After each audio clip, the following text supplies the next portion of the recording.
I am bored and I don't know what to do, so today I'm going to rank every single film that I watched this year. Here is a list of all the films that I'm about to cover in this video, so here's your spoilers. Alright, let's get into the ranking. Number 6. Man urinates on fellow passenger for not being allowed to smoke. I don't really have much to say for this one, but it's very obvious which one is going to be last place from all the ones you can see. It's Despicable Me 4. Of course it's Despicable Me 4. All of these films at least do something. Despicable Me 4 is genuinely forgettable. I actually don't remember much of the film. I remember, the initial premise of the film and, one joke in the film. Everything else is just really, really boring and forgettable. It all feels saturated, it all feels dry, the minions don't help. I mean, they've never helped, but the minions don't help. The villain, Jesus Christ, the villain, such a cool concept, but it's such let down. Why am I saying that's a cool concept? It's just some guy as a cockroach. You could just watch a Marvel film and do that. You see what I mean? This film has the sit joke, which happens in, the first 5 minutes, and that is literally the only good thing about the film. I hate this film so much, and I don't want to see it again. This is going to be probably the most controversial pick on this list, but I've got to go with Deadpool and Wolverine. I'm really sorry, but I really wanted to enjoy this film, but it's just not that good, if I'm being honest. The film really, in my opinion, is only fun around the third act of the film.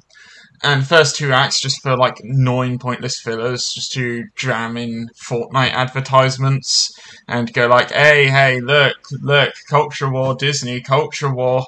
It's just a film that is just not enjoyable for me because, first off, I've never really liked Deadpool, and I've only kind of watched the first film, so I was sort of thrown into something where I just didn't know what was going on.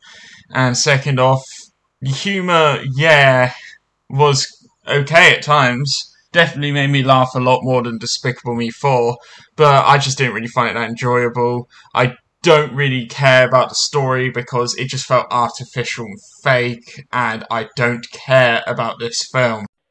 Hello, Earthling. I am an alien from another planet. Right, for this one, I need to give a bit of context before I start reviewing this one. So, this is my first ever horror film, this one, and I'm surprised to say that I enjoyed this film. The film in question is Alien Romulus. I think that it's a pretty decent start to horror, and it was way less scary than I thought it was going to be.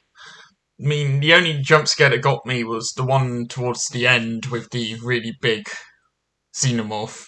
And yeah, that was really it. Speaking of the end was also my problem. I didn't like how they extended the conflict for another 10 minutes just because, we gotta have a big surprise.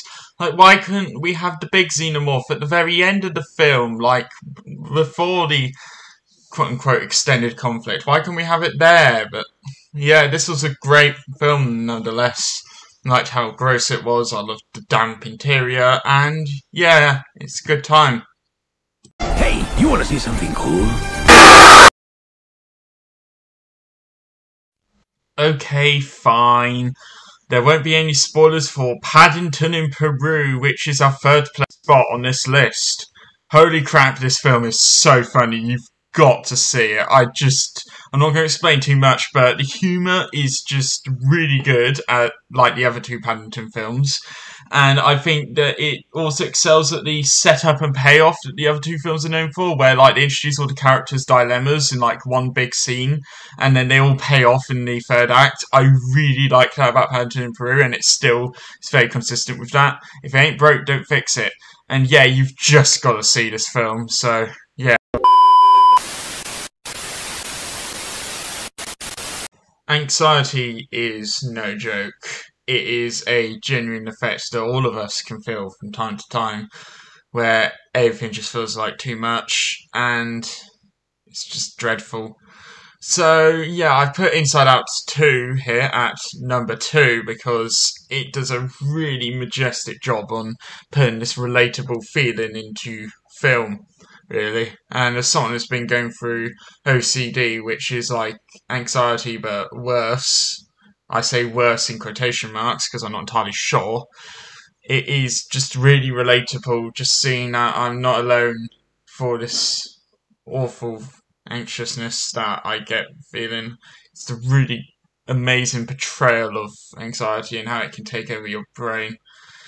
You should give this film a watch. I think that this film means the most to me out of all these films on the list, but it's not my favourite because that belongs to.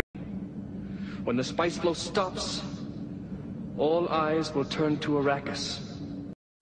Yeah, I think this was painfully obvious.